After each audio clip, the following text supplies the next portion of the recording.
Transmission of information by communication systems over large distances is quite a feat of human ingenuity.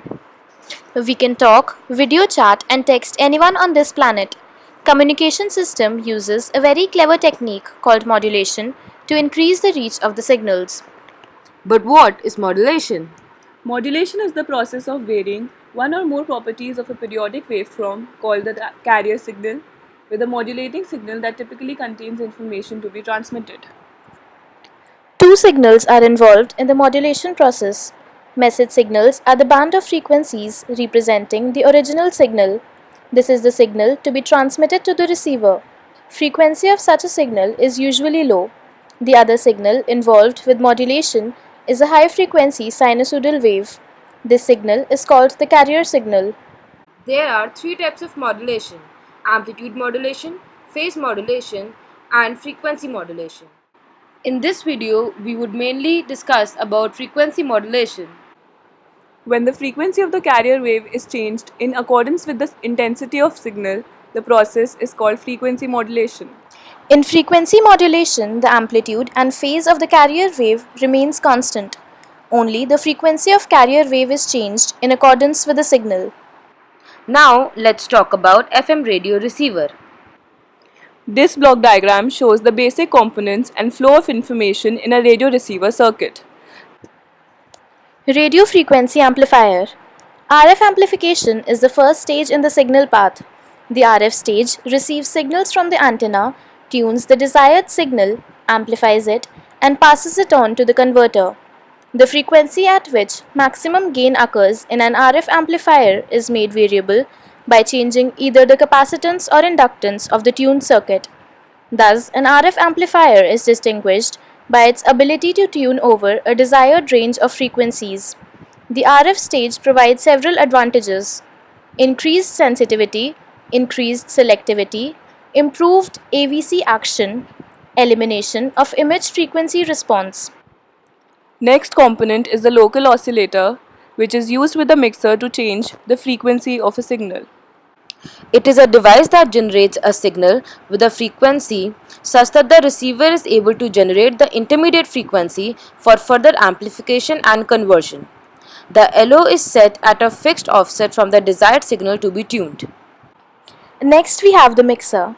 It allows the receiver to be tuned across a wide band of interest, then translates the desired arbitrary received signal frequency to a known fixed frequency. This allows the signal of interest to be efficiently processed, filtered, and demodulated. The mixer has two inputs, the RF signal and a local oscillator. The mixer, a non-linear stage, combines the two signals. IF amplifier accepts the intermediate frequency signal from the mixer, amplifies it, and passes it on to the demodulator. It is tuned to a fixed frequency that does not change as the receiving frequency changes. This simplifies the optimization of the amplifier for best performance. Demodulation is the act of extracting the original information-bearing signal from a modulated carrier wave. A demodulator is an electronic circuit used to recover the information content from the carrier wave. Audio frequency amplifiers are used to amplify signals in the range of human hearing, that is 20 Hz to 20 kHz. This is the final stage of FM radio receiver.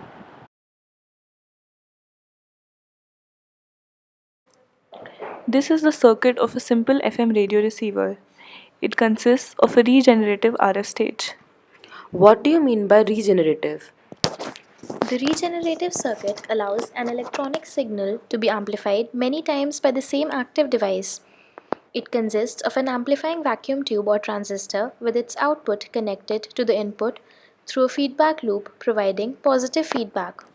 In order to increase the gain of the receiver, positive feedback is used in its single RF amplifier stage.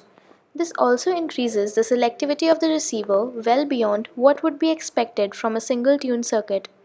The amount of feedback is quite critical in determining the resulting gain and has to be carefully adjusted by the radio operator. The RF stage is then followed by a three-stage audio amplifier, which is TR2 to TR4 in this circuit.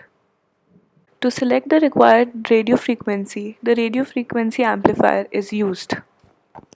To do this, the potentiometer VR1 is first advanced slowly until at about half point a sudden slight increase in background noise will be heard, indicating the onset of oscillation.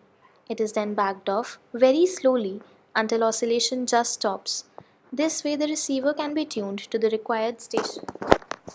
The correct frequency can be obtained by adjusting VC2 and slightly stretching or squeezing together the turns of the coil L1 at the end.